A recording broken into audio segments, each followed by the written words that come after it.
नमस्कार साथियों, जय भीम, नमो बुद्धाय, जय संविधान, जय किसान, जय जवान। साथियों, आप सभी सेवड़ा क्षेत्र के मतदाताओं को बहुत बहुत धन्यवाद देना चाहता हूं अच्छी वोटिंग करने के लिए। और सारे सर्वे और सभी डिपार्टमेंट की सूचनाओं के आधार पे ये लग रहा है कि आप सबकी जीत हो गई है। आप सब ने मुझे विधानसभा पहुंचाने में आपको सफलता मिल गई है। आपको जितना लग रहा है खुशी हो रही है, उतनी ही मुझे भी हो रही है। लेकिन बहुत सारे लोग ऐसे हैं जिनको बहुत तकलीफ शुरू हो गई है। कुछ हमारी पार्टी पे सवाल खड़े करने लगे, कुछ ट्वीट करने लगे। भाई चंद्रशेखर आजाद जी के साथ मिलके ये दामोदर यादव अब इस मध्य प्रदेश में इतिहास लिखने जा रहा है और लिखेगा। जितना कष्ट तुमको होना है होता रहे, हमें उसकी परवाह नहीं है। इस बार तो तुमने षड्यंत्र करके मेरे 2 महीने खराब किए। अगर मैं 2 महीने पहले ही ये निर्णय कर लेता, भीम आर्मी चंद्रशेखर आजाद जी और आजाद समाज पार्टी का निर्णय कर पाता, अगर 2 महीने पहले ये गलती हुई मुझसे कि मुझे देरी हो गई, अगर मैंने जल्दी निर्णय कर पाता तो तुम सब क्षत्रपों को चुनाव हरा देता।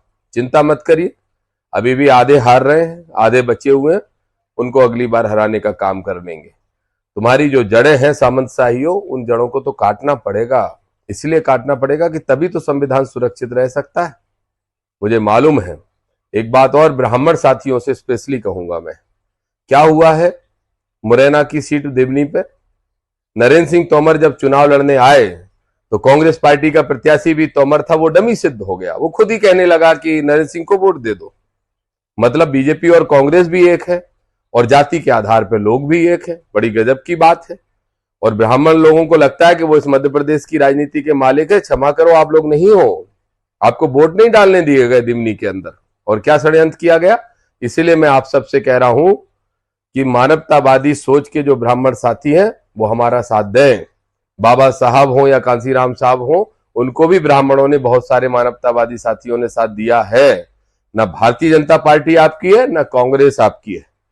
हम काम करने निकले हैं बाबा साहब के मिशन पे, कांसीराम साहब के मिशन पे, महात्मा ज्योतिबा फुले की सोच के साथ और लोकमाता अहिल्याबाई के उन विचारों को, उन हमारे महापुरुषों के सभी के उन विचारों को लेके, जो सामाजिक क्रांति लाके गैर बराबरी को समाप्त करके राजनीतिक हक से लेके सारे हक आपको, हमको, गरीबों को दिलाना चाहते हैं। उस प्रयास को हम पूरा करने जा रहे हैं। जो हमारे महापुरुषों के प्रयास किसी वजह से अधूरे रह गए थे, चंद्रशेखर आजाद जी के नेतृत्व में बहुत जल्द ऐसा मौका आएगा कि मध्य प्रदेश में तो हम काबिज होंगे, लेकिन देश में चंद्रशेखर आजाद का डंका बजेगा। ये भी मुझे पूरा विश्वास है। हमारे रविंद्र भाटी जी सहित सभी साथी, हम सबका ये प्रयास है। और षड्यंत्रकारियों, षड्यंत्र कर लो, तुम्हारे हर षड्यंत्र का हम जवाब देंगे। पहले 3 तारीख को सेवड़ा क्षेत्र की जनता इस बेटे को विधायक बनाएगी, उसके बाद तुम्हारी चूल्हे हिलाने का काम हम करेंगे। आप सबको बहुत बहुत धन्यवाद। सभी हमारे समर्थकों को बड़े वोटों से आप जीतने जा रहे हो और सारे लोग तैयारी कर लेना 3 तारीख की। 3 तारीख को सभी को आना है, हजारों की संख्या में।